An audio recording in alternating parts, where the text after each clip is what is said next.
Buenas. Bueno, voy a arrancar con mi presentación y esto es una charla de una historia de amor. Mi historia de amor con las ideas de la libertad. Y tiene 3 capítulos, porque en la medida que uno va estudiando y va profundizando en esto, el romance va surgiendo de distintas maneras. Lo primero que me enamoró del capitalismo y la libertad, básicamente fue que es una máquina de sacar gente de la pobreza, que es la máquina de la prosperidad, que es la máquina del bienestar. Pero claro, cuando uno avanza en esta idea, se encuentra con detractores que acusan al sistema de ser injusto. Entonces, el segundo momento del romance arranca cuando uno se empieza a poner a estudiar sobre, básicamente, si el sistema es justo o no. Y uno lo que descubre que no solo que es justo, sino que además es el único sistema que es justo. Y como si fuera poco, la tercera etapa es una etapa estética, donde claramente uno llega a lograr percibir la superioridad estética del capitalismo. Entonces, lo primero que hay que comprender es que la historia de la humanidad es una historia donde básicamente siempre la condición del hombre fue la pobreza. Es decir, hace poco más de 200 años, el 95% de la población del planeta Tierra estaba por debajo de la línea de pobreza extrema. Es decir, vivían con menos de $1 diario, ¿sí? Luego llegó el capitalismo, ¿sí? Y ahora, digamos, en un mundo que tiene 7 veces más de personas, porque hemos superado los 7.250 millones de habitantes, ¿sí? Hoy las personas debajo de la línea extrema es menos del 5%. La contracara a esto es un aumento fenomenal de la productividad. Si uno toma la historia desde el año 0 hasta el año 2000, el PBI per cápita se multiplicó por 12,9 veces. Sin embargo, en los años que van entre el 0 y el 1800, solamente subió 40%, todo concentrado justo después del descubrimiento de América. ¿Hasta qué? Hasta que llegó el capitalismo, sí, que generó la revolución industrial, y a partir de ahí, sí, el PBI se multiplicó por más de 9 veces. Es decir, y lo otro que se percibe es una fuerte aceleración del crecimiento en el mundo. Fíjense que entre el 0 y el 1800 el mundo crecía a una tasa del 0,02% en términos per cápita. Durante el siglo XIX se acelera casi 33 veces al saltar a 0,65. En los primeros 50 años del siglo XX se creció al 1,06. En la segunda parte al 2,1% y hoy el mundo crece al 3%. ¿Qué significa esto? Una explosión de crecimiento, una aceleración fenomenal de crecimiento. Es más, si ustedes consideran que las cuentas nacionales subestiman prácticamente 1,15 el crecimiento, hoy el mundo estaría creciendo cerca del 4,15%, ¿sí?, per cápita. Eso significa que a lo largo de 100 años vamos a estar multiplicando el PBI per cápita por 60 veces. Es decir, que en un siglo, ¿sí?, vamos a estar logrando 4,6 veces más de lo que logramos en toda la historia de la humanidad. ¿Y eso se manifiesta en qué? En el ritmo al cual, digamos, se duplica el PBI per cápita.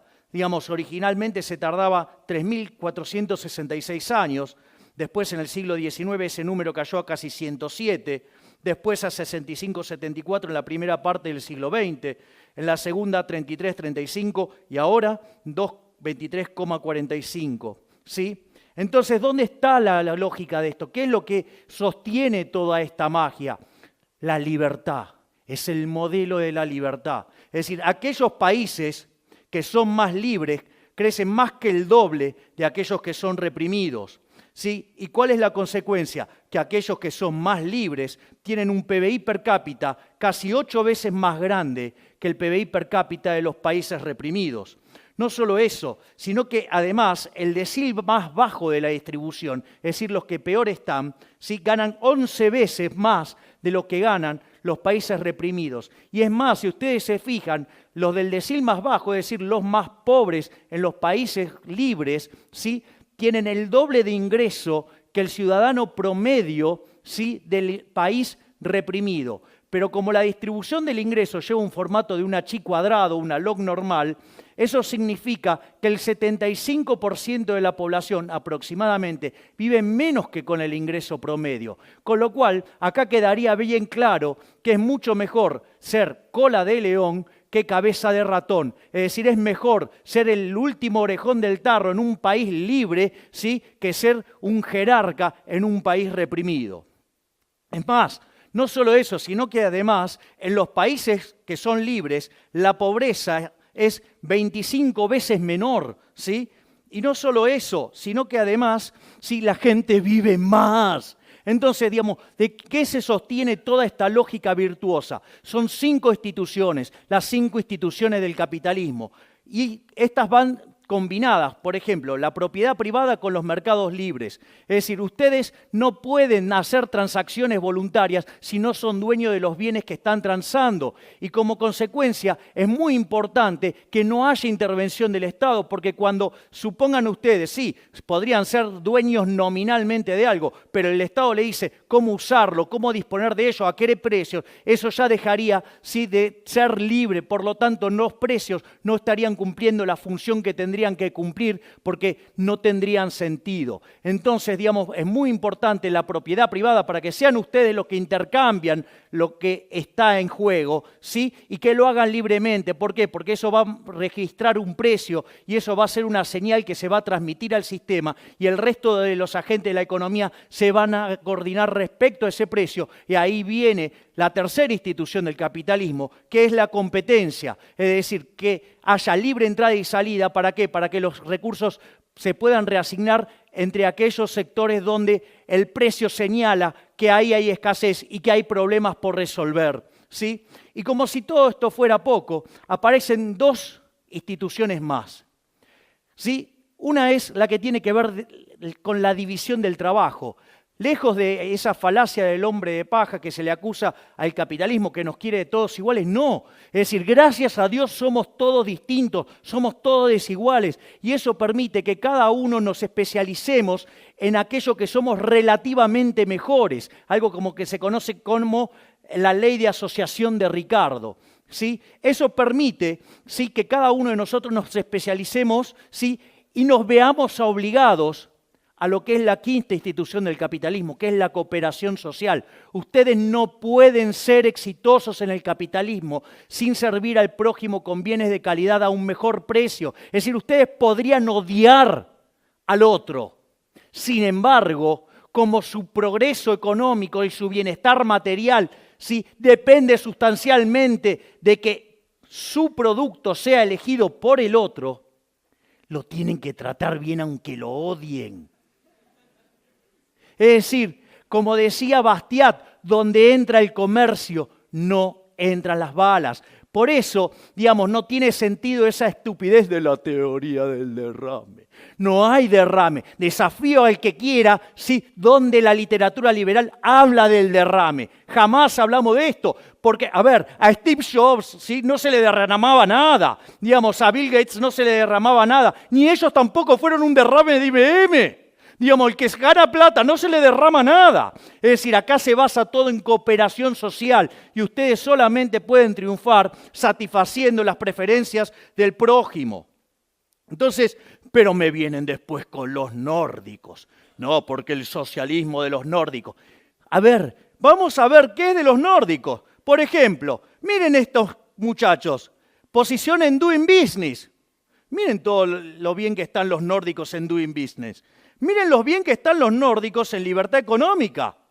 Miren dónde están los nórdicos en materia de mercado laboral desregulado. Y miren dónde están los nórdicos en respeto de los derechos de propiedad.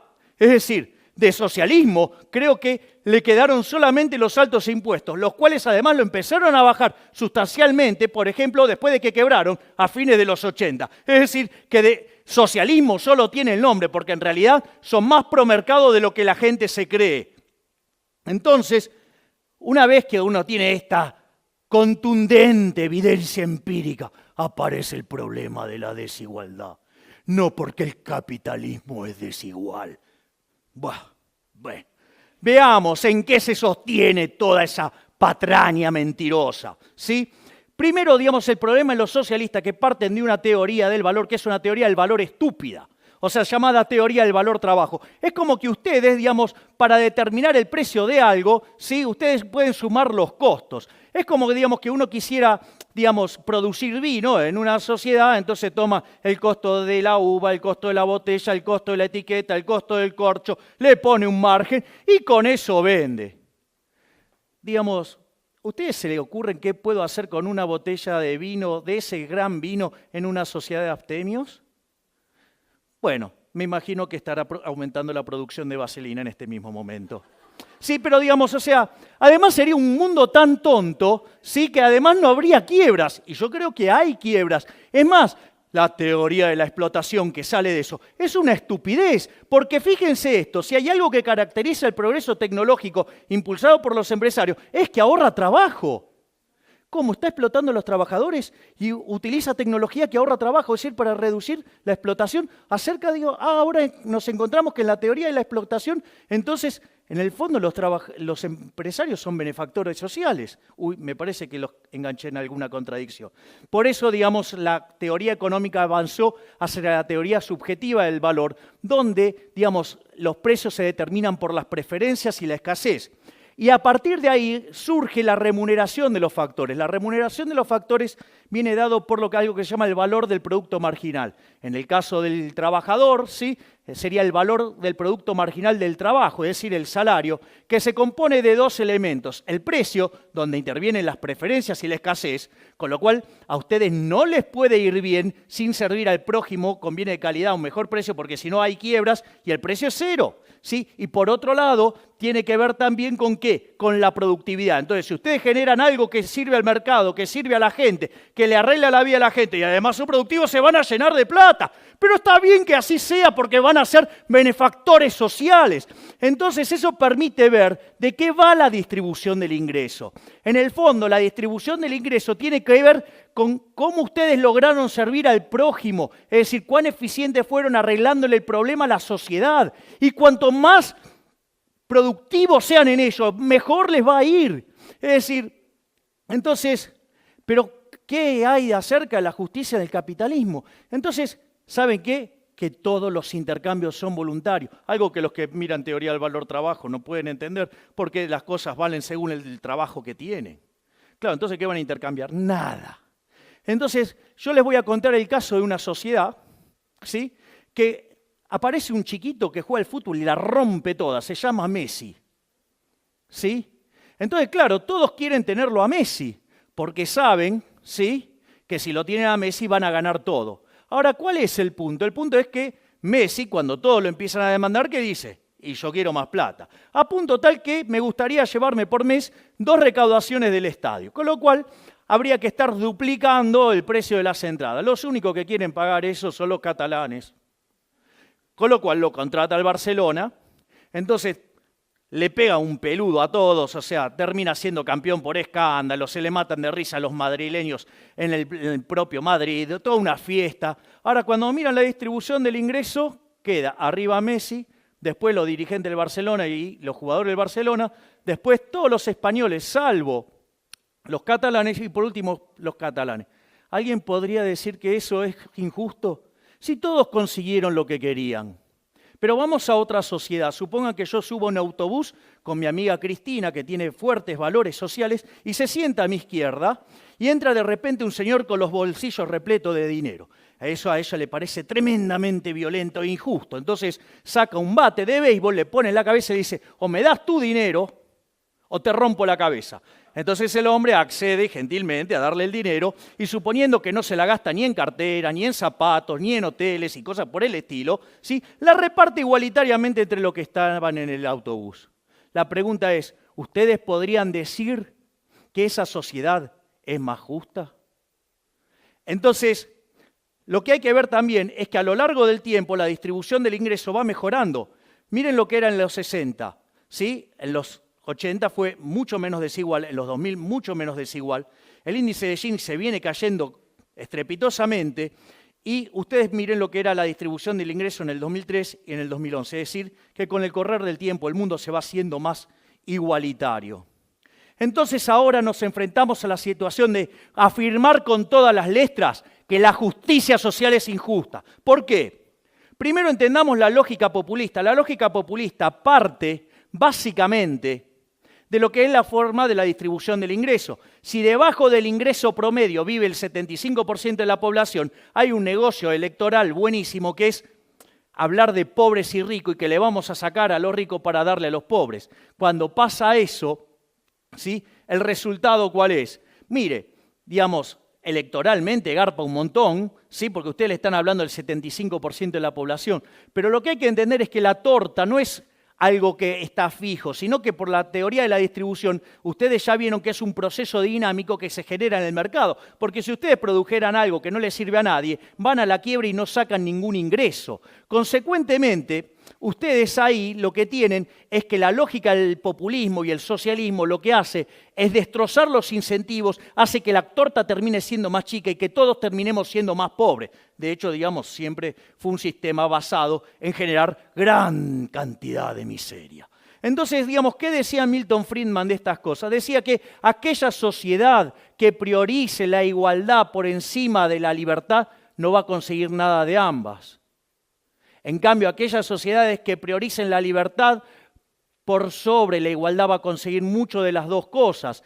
Es más, ya lo decía John Stuart Mill, digamos, aquellas sociedades que se preocupan más por la igualdad que por la libertad termina siendo una sociedad de saqueadores. Entonces acá aparecen dos grandes logros del liberalismo que tienen que ver con la igualdad ante la ley, ¿sí? Veamos el caso de lo que se llama la redistribución del ingreso y en el caso de los impuestos progresivos. O sea, cuando ustedes ponen impuestos progresivos, es decir, aquellos que gravan con mayor fuerza a los que mejor sirven al prójimo, conviene de mejor calidad o mejor precio, ¿sí? Ustedes eso lo que implica es tratar de manera desigual frente a la ley a la gente, castigando al exitoso, con lo cual castigan a la producción. Y además, le aviso que digamos, este mecanismo es un robo, porque es ni más ni menos que hacer caridad a punta de pistola, ¿sí? Entonces, digamos, cuando ustedes caen en esto, sin lugar a dudas le va a ir mal. Entonces, en el fondo, lo que ustedes tienen que comprender es que estamos frente a una discusión de valores. Por un lado, el socialismo, basado en la envidia, el odio, el resentimiento, la desigualdad ante la ley, el robo y por sobre todas las cosas tratar de igualar a los que somos desiguales. Consecuentemente, un sistema violento que siempre se aplicó por la fuerza y se llevó puesto más de 100 millones de vidas humanas. Y por el otro lado tenemos el liberalismo, el capitalismo, que no es ni más ni menos que el respeto irrestricto del proyecto de vida del prójimo, ¿sí? Basado en la propiedad privada, basado en los mercados libres, basado en la poca intervención del Estado, basado en la división del trabajo, basado en la cooperación social, donde se premia el ahorro, donde se aprecia el esfuerzo, el trabajo, ¿sí? Y todo esto, ¿sí? Sirviendo al prójimo conviene de mejor calidad o un mejor precio. Es decir, el exitoso en el capitalismo no es ni más ni menos que un benefactor social. Pero como si todo esto fuera poco, somos superiores estéticamente. Miren lo que es New York, miren lo que es Cuba. Sí, digamos, yo no conozco gente yéndose de New York para Cuba. Todos se quieren ir al maldito capitalismo. Sí, digamos, es más, o sea, estéticamente hemos sido superiores siempre. ¿Cómo eran los edificios de la Unión Soviética? Eran grises, oscuros, sin ventana, no les daba la luz. En cambio, del otro lado, ¿qué teníamos? Teníamos al Guggenheim, sí, tenemos las Torres Gemelas, sí, el edificio Chrysler, el Empire State, digamos, un conjunto de bellezas, ¿sí? Inventamos la bikini y la minifalda también. Es decir, miren lo que era el auto de los rusos, el Lada. Nosotros tenemos la Ferrari, el Lamborghini, el Maserati, ¿sí? En el fondo, ¿sí? Estamos en una situación donde no solo somos superiores en lo productivo, no solo hemos sacado millones de personas de la pobreza, no solo es el único sistema que es justo, sino que además somos estéticamente superiores. Muchas gracias y ¡viva la libertad, carajo!